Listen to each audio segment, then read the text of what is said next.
CEN news देश प्रदेश की ताजा तरीन खबरों के लिए CEN न्यूज को सब्सक्राइब करें और रहें पल पल की खबर से हर पल बाखबर।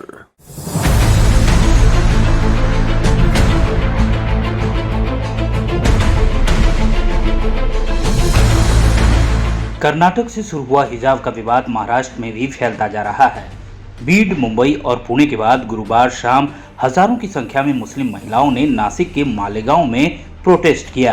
इस प्रदर्शन में भारी संख्या में मुस्लिम युवक भी शामिल हुए। बता दें कि आज हुए प्रदर्शन को जिला प्रशासन ने मंजूरी नहीं दी थी। इसके बावजूद हजारों की संख्या में महिलाएं यहां प्रदर्शन करने पहुंची थीं। हिजाब दिवस को सफल बनाने के लिए आज शहर में मुस्लिम महिलाएं हिजाब पहनकर बाहर निकल रही हैं। प्रोटेस्ट से पहले जिलाधिकारी कार्यालय तक एक छोटा मार्च भी निकाला गया। जमीयत उलेमा की ओर से शहर के अजीज कल्लू मैदान में आयोजित इस प्रदर्शन में शामिल महिलाओं ने कहा कि हिंदू लड़कियां शादी के बाद मंगलसूत्र पहनकर कॉलेज आती हैं, सिंदूर बिंदी लगाकर आती हैं, तो अगर वह अपने धर्म का पालन कर रही हैं तो उनकी तरह मुस्लिम लड़कियां भी अपने धर्म का पालन क्यों न करें। एक मुस्लिम छात्र नेता फारूकी लुकमान ने कहा कि मुस्लिम लड़कियों को भी उनके धर्म के मुताबिक चलना है।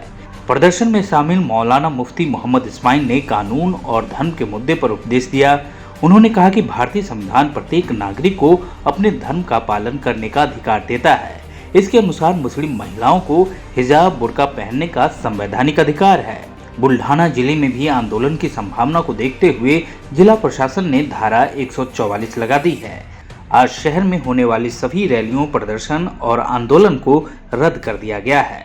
कलेक्टर के आदेश से धारा 144 अगले आदेश तक जारी रहेगी। इस दौरान एक साथ 5 से ज्यादा लोगों के इकट्ठा होने पर रोक है। हम पूरी दुनिया की हमारी बहनों से, हमारी बेटियों से ये कहना चाहते हैं कि हिजाब आपकी इज्जत का मुहाफिज है। हिजाब आपके लिए रहमत है, कैद नहीं है। जो ख़वातीन आप किसी भी समाज और किसी भी धर्म की औरतों से अगर पूछोगे कि वो अगर पराए मर्दों से अपने चेहरे को छुपा करके रखती हैं, अपने आप को उनसे दूर करके रखती हैं, तो उनको इत्मीनान और सुकून होता है। आज देख लो बड़े सिटी के अंदर, और आज कोरोना की वजह से लोग अपने चेहरों को, हमारी माएँ और बहनें ढक के रखती हैं, उनको आप अगर पूछोगे तो उनके दिल की आवाज़ होगी कि इसमें हमारे लिए अच्छा है। अगला कदम क्या है आपका?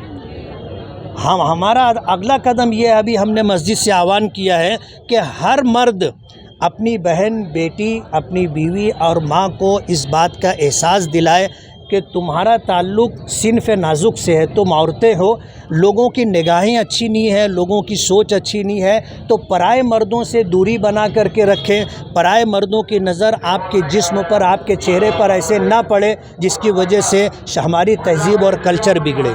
RSS के जो मुस्लिम विंग है उनको भी हमारे धर्म की मालूमात नहीं है। उनको यही नहीं मालूम कि हिजाब किसको कहते हैं। उन्होंने मुखालिफत नहीं की है, सपोर्ट किया। उन्होंने अपने मुस्लिम होने के नाते इस्लाम के अंदर मर्दों के साथ साथ औरतों को जो हिजाब का हुक्म दिया गया है, उन्होंने अपने ज़मीर की आवाज़ पर आवाज़ बुलंद की है कि हिजाब हमारी शरीयत का, धर्म का, हमारे कल्चर का, संस्कृति का, हमारी तहज़ीब का हिस्सा है। इसे हर हाल में बाकी रहना चाहिए। नहीं, बहुत दुख की बात है, आज जो सरकार है वो फ़िरका वारियत को हवा दे रही है।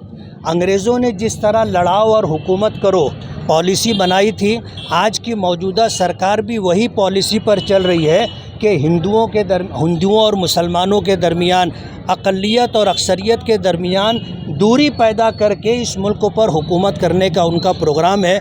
ऐसी जो है यानी फ़िरका परस्ताना बातें करके वो हिंदू वोट इकट्ठा करना चाहती है। अब जाहिर बात है, एजुकेशन का धर्म से कोई ताल्लुक़ नहीं।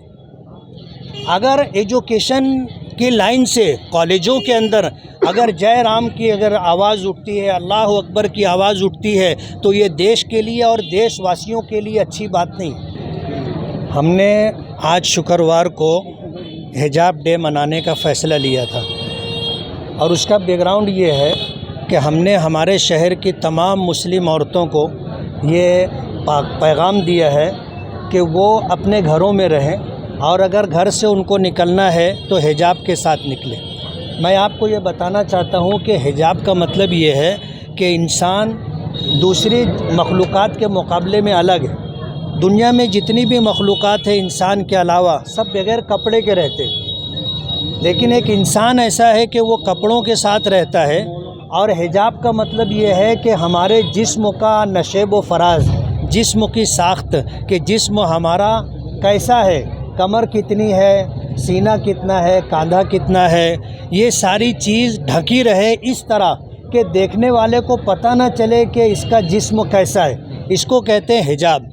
और ये हिजाब का हुक्म हमारे धर्म के अनुसार मर्दों के लिए भी है, औरतों के लिए भी है। और ये आज से नहीं है, जब से ये दुनिया बनी है और इंसान आया है जब से है।